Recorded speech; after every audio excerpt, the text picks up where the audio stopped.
You'd done the music thing? I was in the music. Yes, so you'd gone to the UK, right? Before you found salvation in the Lord, apparently you were on the other side of the equation. Yes. Tell us about that. So for me, my interest in the occult began because my mom used to read a lot of books. She loved us reading. She's a reader. And she's the one who really introduced me to reading. She's the one who introduced me to this English thing, like this obsession with debates. I credit all that to my mom because my mom is a brilliant Scrabble player. Massive vocabulary mom has. And she's the one who got me reading from very early in life. Now, she had some books with her. She had a book on palmistry and a book on astrology. The astrology book was written by a well-known astrologer from those days called Linda Goodman.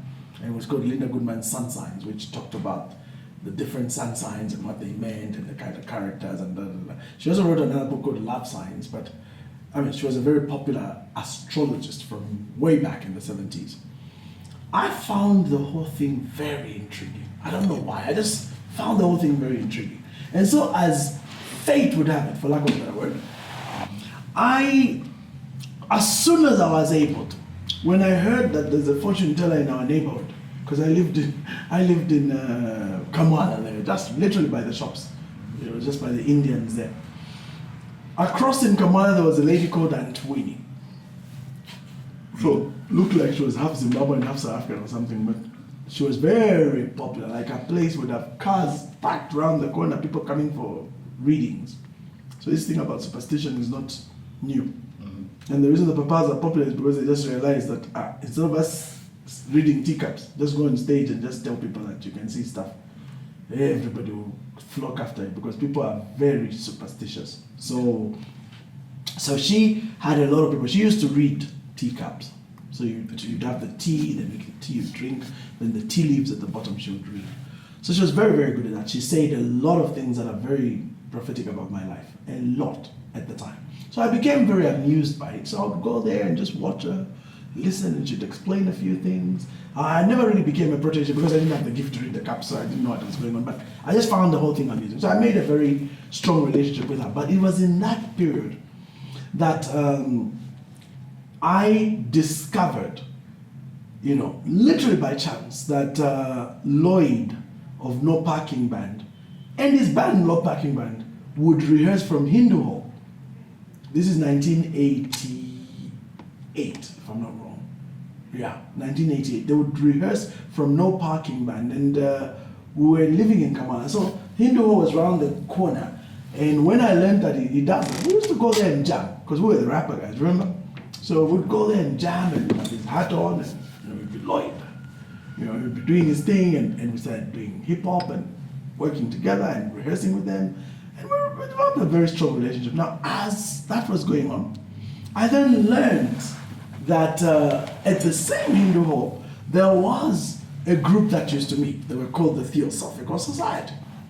So I was very amused because I learned that they're into all this theosophy. So I was like, what's this theosophy? So then I went to ask and discovered that their theosophy is like, it's like New Age. It's basically it's basically Gnosticism rebranded. So that I found very interesting. So that's how I just joined them literally, and would now go to participate in their meditation, and they used to do transcendental meditation. They'll do that every 2 days a week, and I'll be part of those sessions, and there'll be somebody who would lead us. You're like the sun, and you're this, and you're that. And so as I was doing that, then I got their material. I've always been a reader. So I got the books by Blavatsky herself, by Leadbeater, by Alice Bailey, by all these proteges of Blavatsky. And then I learned a lot now. That's where I started to learn how exactly their whole system works. And then I took it a step further. I then went to look for, I started doing meditation in the bedroom, but I went to look for, we were working with some of the musicians, I won't mention names, because I don't want to discredit them at this stage. So some of them would say, there's this place, there's this powerful woman, let's go there so they can do, things on us and whatever. So we'd go to meet these people, these so-called Ngangas now, the so-called Ngangas. And they'll be like, no, this and that. And it was very funny. Every time I would meet those Ngangas and they would now want to do their so-called processes, a number of them would tell me, every one of them, they would just say, your blood is wrong. We can't do this on you. Why? No, I'm ready. No, we can't, not you. But I never got it. Then I went to the UK. Now, in the UK, now by the way, before going to the UK, I got these books. So there was a book on astral travel, there was a book on dream travel, there was a book on sacred geometry and sigils and marks. So I began to learn from books, even books on spells. The only thing I was very uncomfortable with is magic which involved blood. Like you need to break your blood, get the blood mixed with this, then get this, then get that, then get this, create the potion, and take that potion and create marks, and then make certain words, and then those words will now trigger certain things, and then from there, you have to do this at midnight, at 1 a.m., at 2 a.m. I said, I'm not doing that. Even if I was not saying, I was like, I'm so not going in that direction. So I was very uncomfortable with that. Now, but I was very amused with astral travel. Astral travel, I won't even lie to you. I started to practice. So those days we didn't have the internet. So you just have to literally read the book. You have to close your eyes, do this, make sure you have done this, make sure you have fasted, make sure you do it. So there were all these instructions on how to astral travel.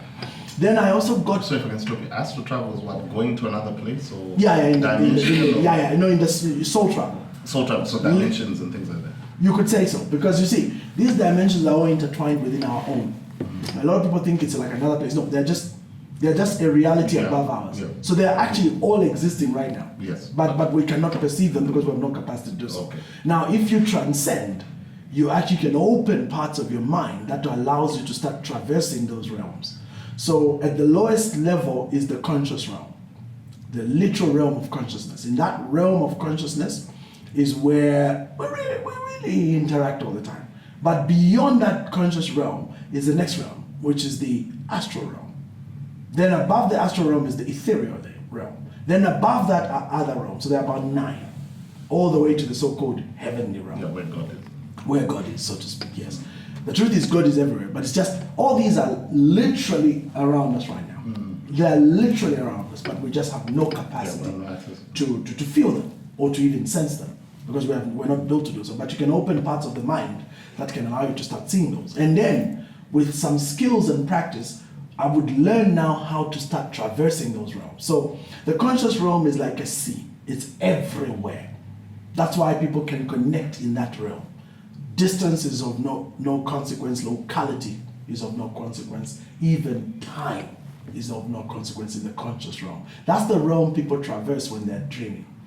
But beyond that realm is the astral realm. Now that's the realm you can actually travel to, plug into, and do all manner of things. So I began to learn how to traverse the astral realm. I actually learned the techniques, the words, the systems, the processes, what to do to make that realm manifest. So that was the first stage that I got into. And it was a very interesting realm. I would literally travel into that realm. So I did a lot of travel. In the night, I would focus, concentrate, do my lotus position. There's a reason you take up all these different positions. So I do the lotus position, and in that lotus position, then I would now begin to transcend. So transcendence is literally opening your third eye. So I learned about the third eye, about the pineal gland, about all these things. And then when I learned those things, then I started doing it. So the first place where I really traveled was in dreams.